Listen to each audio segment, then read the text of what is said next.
Bom, amigos da TVC, amigos do programa Conexão Maricá, uma boa noite para mim, para vocês, bom dia. Não posso estar presente hoje aí com vocês, mas mediante a fatos ocorridos,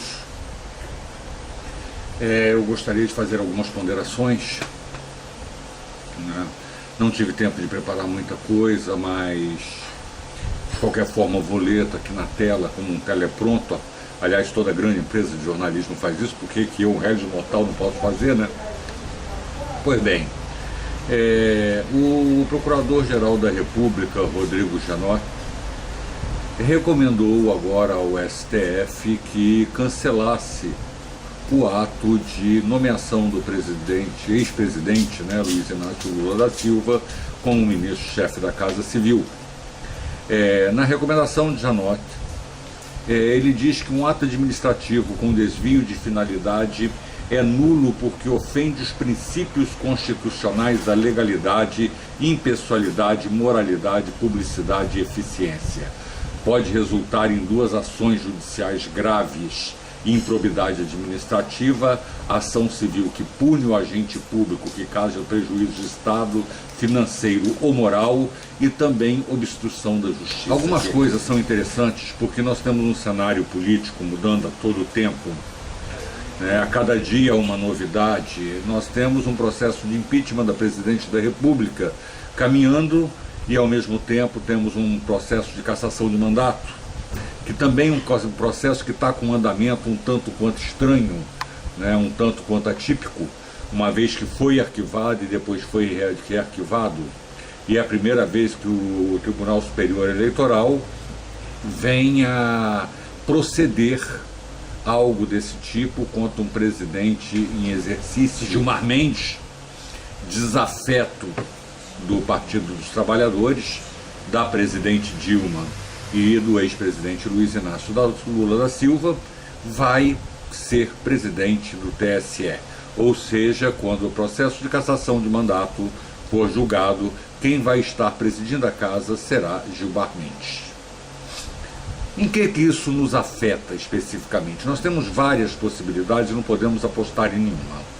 Nós temos que, constitucionalmente, antes de completar 2 anos de mandato, ou a qualquer tempo, por impedimento da Presidente da República,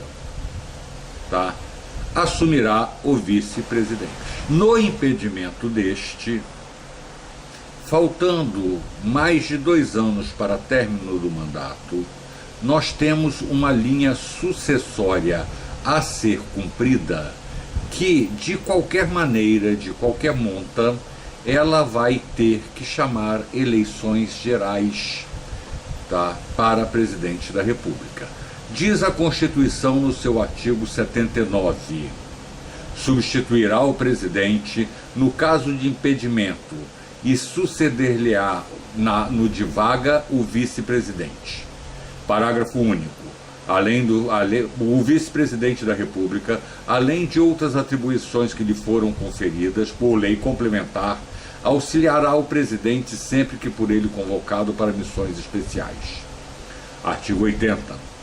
Em caso de impedimento do presidente, vice-presidente ou vacância dos respectivos cargos, serão sucessivamente chamados ao exercício da presidência o presidente da Câmara dos Deputados, o presidente do Senado Federal e do Supremo Tribunal Federal. Artigo 81. Vagando os cargos de presidente e vice-presidente da República, far-se-á a eleição 90 dias depois de aberta a última vaga, ou seja, depois de aberta a vaga do vice-presidente. Vagou presidente, assume vice, vagou vice, 90 dias depois, eleições diretas. Ocorrendo a vacância nos 2 últimos anos do período presidencial, a eleição para ambos os cargos será feita 30 dias depois da última vaga pelo Congresso Nacional, na forma da lei. Em qualquer dos casos, os eleitos deverão completar o período de seus antecessores. Bom, temos que então uma possibilidade. Presidente Dilma Rousseff sofre impeachment. Assume Michel Temer. Presidente Dilma Rousseff e Michel Temer têm seus mandatos cassados. Se antes de completar 2 anos de seu mandato, assume o presidente do Senado Federal, hoje Renan Calheiros, na ausência desse ou impossibilidade, o do Congresso Nacional, Eduardo Cunha, ou o presidente do STF, com a missão de, em 90 dias, chamarem eleições para presidente da República. Se já completos 2 anos de mandato, as eleições serão indiretas dentro do Congresso Nacional. Serão apresentados candidatos dentro do Congresso Nacional e os deputados votarão nesses candidatos. E um deles será presidente da República para completar o mandato interrompido do presidente da vice. É muito interessante quando Gilmar Mendes assume o Tribunal Superior Eleitoral, afirmando que vai ser votado ainda no primeiro semestre a cassação de mandato da presidente e do vice. O Procurador-Geral da República opine pela não posse do Lula no cargo de ministro. Me causa uma estranheza, podem falar em teoria da conspiração, mas Janote anda se mostrando desafeto de Lula. E coloquemos uma possibilidade: Lula assume como ministro-chefe da Casa Civil, ele fica com fórum por prerrogativa do cargo, o que chamam de fórum privilegiado. Nesse caso, Lula vai ser investigado pelo STF. Está longe das garras do juiz Moro. Se o STF não coloca Lula como ministro, reconhece que a presidente Dilma Rousseff incidiu em alguns crimes, que esta posse foi um ato administrativo nulo, Lula perde a garantia de um fórum por prerrogativa de função. Não terá o chamado fórum privilegiado. Cairá nas mãos do juiz Moro, que todos sabem está doido para expedir um mandado de segurança contra Lula. Desculpe, mandado de prisão. Mandado de segurança não. Mandado de prisão contra Lula. Lula, numa situação dessas, imaginemos agora que Gilmar Mendes vote no primeiro semestre e casse os mandatos. 90 dias, eleições. Lula preso, possibilidade de ser preso, algo semelhante, sem condições de vir candidato ou desmoralizado frente à opinião pública. Sabemos hoje pelas pesquisas que Marina se encontra na frente, mas sabemos também do poder de palanque do Lula, da fala fácil dele, e sabemos que ele engoliria Marina na primeira semana de campanha tranquilamente, sendo certo também que a Marina sempre pode mudar de ideia, né? E acabar fazendo campanha pro Lula. Bom, então fica uma coisa muito estranha, né? Porque exatamente quando o Gilmar Mendes assume, Janote aconselha, muda de posição e sugere ao STF que anule esse ato, colocando Lula nas mãos do Moro, frente a uma possibilidade de ter uma eleição, tá, ainda no primeiro ou segundo semestre. No segundo semestre seria mais certo, que se votasse agora, aconteceria no segundo semestre, por causa do prazo de 90 dias. A outra possibilidade fica por conta do impeachment de Dilma e Michel Temer assumir. Como fica também a possibilidade de a cassação de mandato atingir, depois de completados 2 anos de mandato, onde teremos eleições indiretas no Congresso Nacional, e sabemos que temos fortes nomes de direita, de extrema direita, de fascistas como candidatos. Aí estaria se consolidando um golpe contra a República, estaria se consolidando um golpe contra a vontade popular. Com todos os defeitos de Fernando Henrique Cardoso, Fernando Cardoso era um candidato mais de centro, mais de esquerda, mais moderado, certo que voltado a um discurso neoliberal. Ao mesmo tempo, Lula um candidato mais voltado à esquerda, Dilma Rousseff também. Os brasileiros vêm dizendo há 8 anos de Fernando, 8 de Lula, 5 de Dilma, 8, 8, 16. Há 21 anos os brasileiros vêm dizendo que querem um governo mais voltado para a esquerda. E a possibilidade de uma eleição indireta dentro do Congresso Nacional pode colocar no poder uma extrema-direita fascista, radical, tá? O que feriria, tá, o ideário do brasileiro como eleitor hoje. Eu separei até aqui sobre o TSE, explicado pela EBC, né, que é a Empresa Brasileira de Comunicação, o que está acontecendo dentro do TSE, porque pouco se fala. Muito se fala sobre o impeachment, fala sobre o Congresso Nacional, mas muito pouco tem se falado sobre o que está acontecendo dentro do TSE. Em uma decisão inédita tomada em 6 de outubro de 2015, o Tribunal Superior Eleitoral reabriu a ação para investigar a campanha que reelegeu em 2014 a presidente Dilma Rousseff e o presidente Michel Temer, e o vice-presidente Michel Temer. A ação foi empreitada pela coligação Muda Brasil, que teve Aécio Neves como candidato à presidência da República naquele ano, contra a coligação com a Força do Povo, PT e PMDB, além de Dilma e Temer. É a primeira vez que a Corte abre uma ação de impugnação de mandato eletivo chamada de AIME contra um presidente possado. Trata-se de uma ação eleitoral prevista na Constituição Federal que tem por objetivo impugnar o mandato obtido com vícios de ilicitudes. Segundo a legislação, a ação deve ser proposta quando o candidato tiver indícios de ter sido obtido com abuso do poder econômico, corrupção ou fraude.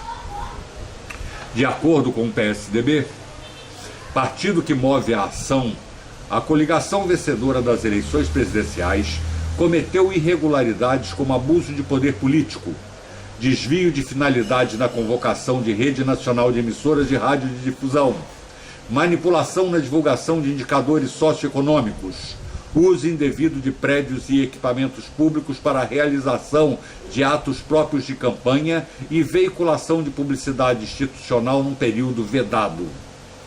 Na ação, o PSDB alegou ainda que a coligação vencedora das eleições praticou abuso de poder econômico e fraude, com gastos de campanha em valor que extrapola o limite informado, financiamento de campanha mediante doações oficiais de empreiteiras contratadas pela Petrobras como parte da distribuição de propinas e massiva propaganda eleitoral levada a efeito por meio de recursos geridos por entidades sindicais.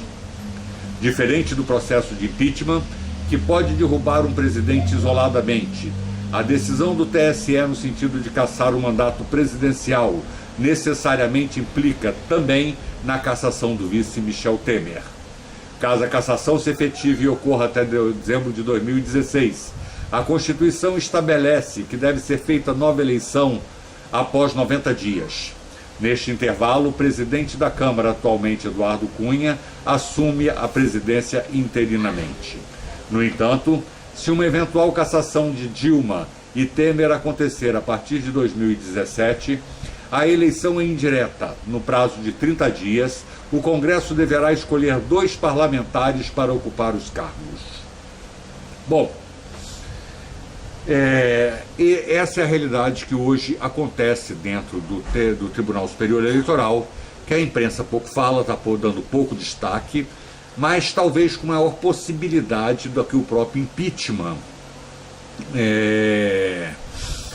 Agravou-se com a delação do Delcídio, agravou-se agora essa semana com a delação feita por uma grande empreiteira, dizendo que realmente pagou propina que foi usada na campanha de Dilma Rousseff.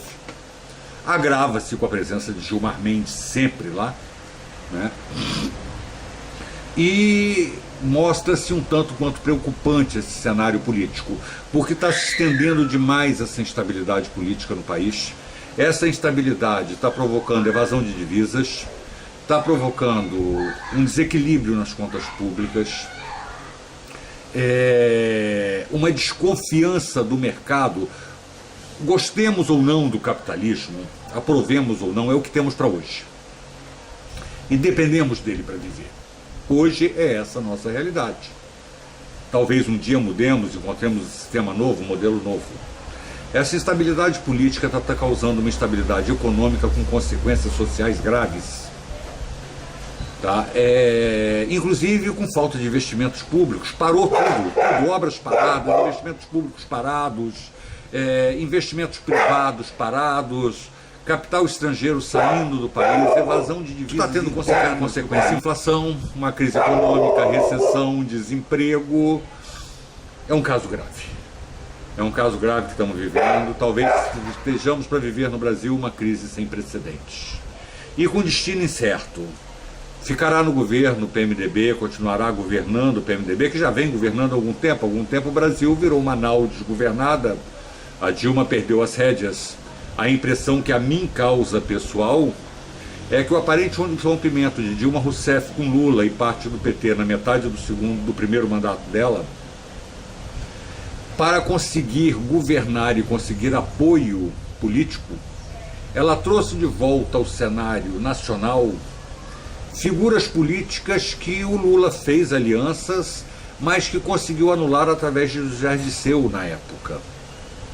E essas figuras políticas foram envolvendo a presidente da República de uma tal forma, tá, que ela, para ficar no poder, teve que entregar o poder. Ela já não governa mais o país. A situação de Dilma é bastante delicada, não só como presidente da República, mas como pessoa, como figura política. Nós estamos com um país desgovernado hoje. Um destino incerto, sem saber, PMDB vai continuar governando esse país? Vai entrar um radical de extrema direita nesse país? Lula não será preso, Lula não será investigado, sequer indiciado. Gilmar Mendes vai votar pela cassação do mandato, vem eleições em 90 dias e Lula vem candidato. É um jogo com muitas opções. O impeachment está aí batendo a porta. Batendo a porta, cada dia se mostra mais forte, por mais que o PT tente negociar. Eu queria fazer um comentário sobre impeachment que eu separei. O pessoal fala impeachment, mas aonde está o impeachment na lei? Diz a Constituição que o Senado Federal vai julgar os crimes de responsabilidade do presidente da República. A Constituição, no artigo 85, ele vai enumerar os crimes de responsabilidade do presidente da República. 7 itens. Tá? Além dos que atentem contra a Constituição Federal, especialmente contra a existência da União, livre exercício do poder legislativo, do poder judiciário, do Ministério Público, dos poderes constitucionais das unidades da Federação, contra o exercício dos direitos políticos individuais e sociais, contra a segurança interna do país, contra a probidade na administração, contra a lei orçamentária, tá? E contra o cumprimento das leis e das decisões judiciais. Aí tem um parágrafo único que vem dizer que esses crimes serão definidos em lei especial, que estabelecerá as normas de processo e julgamento. Essa lei, ela existe. É a Lei 1079, de 10 de abril de 1950, em vigor. Essa lei já foi alterada algumas vezes, tá? Ela está em vigor, mas foi atualizada. Algumas coisas dela não foram recepcionadas pela Constituição. Por exemplo, nessa lei ainda consta um tipo de crime, que eu quero achar aqui, está aqui, que era o crime que atentava contra a guarda e o legal emprego dos dinheiros públicos. A Constituição Federal de 88 retirou do rol dos crimes de responsabilidade dos atos do presidente da República essa parte. Mas levando isso, tá, para o texto constitucional no parágrafo 1º do artigo 167, mas saiu do rol dos crimes de responsabilidade do presidente da República. E é mantido ainda na lei de 1950, portanto não recepcionado, então não vigora, não pode ser feito uso disso como um crime de responsabilidade. Mas aí essa lei, tá, essa lei 1079 de abril de 1950, ela vem agora detalhar esses crimes, como por exemplo, no artigo 85, inciso 6 da lei que fala que atentar contra a lei orçamentária, a lei 1079, no artigo 10º, ele vai dizer sobre os crimes de responsabilidade contra a lei orçamentária. E aí ele vai detalhar, tá, para a gente 12 itens, que eu vou ler agora para vocês. Tá? Não apresentar ao Congresso Nacional a proposta de orçamento da República dentro dos primeiros 2 meses de cada sessão legislativa. Exceder ou transportar, sem autorização legal, as verbas do orçamento. Realizar estorno de verbas. Infringir patentemente, de qualquer modo, dispositivo da lei orçamentária. Deixar de ordenar a redução do montante da dívida consolidada nos prazos estabelecidos em lei, quando o montante ultrapassar o valor resultante da aplicação do limite máximo fixado pelo Senado Federal. Ordenar ou autorizar a abertura de crédito em desacordo com os limites estabelecidos pelo Senado Federal, sem fundamento na lei orçamentária ou na de crédito adicional, com inobservância de prescrição legal. Deixar de promover ou ordenar, na forma da lei, o cancelamento, a amortização ou a constituição de reserva para anular os efeitos de operação de crédito realizada com inobservância de limite, condição ou montante estabelecido em lei. Deixar de promover ou ordenar a liquidação integral de operação de crédito por antecipação de receita orçamentária, inclusive os respectivos juros e demais encargos, até o encerramento do exercício financeiro. Ordenar ou autorizar, em desacordo com a lei, a realização de operação de crédito com qualquer um dos demais entes da Federação, inclusive suas entidades da administração indireta, ainda que na forma de inovação, refinanciamento ou postergação de dívida contraída anteriormente. Captar recursos a título de antecipação de receita de tributo ou contribuição cujo fato gerador ainda não tenha ocorrido. Ordenar ou autorizar a destinação de recursos provenientes da emissão de títulos para finalidade diversa da prevista em lei que as autorizou. Realizar ou receber transferência voluntária em desacordo com o limite ou condição estabelecida em lei. Bom, esses são os crimes de responsabilidade voltadas ao orçamento. As pedaladas fiscais se enquadrariam aqui. E fica fácil identificar algumas manobras feitas pela Presidente da República, tá, para fechamento de contas. Algumas transferências de verbas não autorizadas, verbas para lá. É muito comum. Você chega numa escola pública, você está com o banheiro quebrado, tá? E não tem verba e precisa de consertar o banheiro. Mas você tem uma verba muito grande sobrando, tá, para merenda. É muito comum, então, você usar desse artifício de pegar a verba destinada a uma coisa, usar na outra, e quando a outra verba vier, você devolver. Foi o que a presidente fez, tá? Foi o que mais de 20 governadores eleitos fizeram, foi o que outros presidentes fizeram. Só que neste momento, no contexto político atual, em satisfação de uma extrema-direita fascista nesse país, há 21 anos afastado do poder absoluto, tendo que comer pelas beiradas, se insurgiram contra a Presidente da República. Vivemos uma crise institucional, acho que sem precedentes, e uma insegurança jurídica e política muito grande. Até mesmo eu digo jurídica, porque uma forma de interpretação de lei, que se chama hermenêutica, foi dada uma nova conotação. Hoje a gente pode falar de hermenêutica política, né? Uma forma de ler. Você lê a lei de acordo com o seu interesse político. Você não lê a letra da lei como todas as técnicas jurídicas até hoje ensinadas. Temos grandes juristas separados em dois lados, uns a favor e outros contra, cada um lendo de acordo com a sua ideologia política. E assim também temos dentro do STF acontecendo a mesma coisa. Tá? Esperamos que dentro do TSE, apesar de Gilmar Mendes lá, haja imparcialidade no julgamento da cassação de mandato. imparcialidade não só no resultado final, mas na escolha da data para também este julgamento acontecer, porque pode mudar completamente os rumos políticos do país. Eu vou me despedir de vocês agora, desejar um bom dia, Cantarelli, um grande abraço para vocês.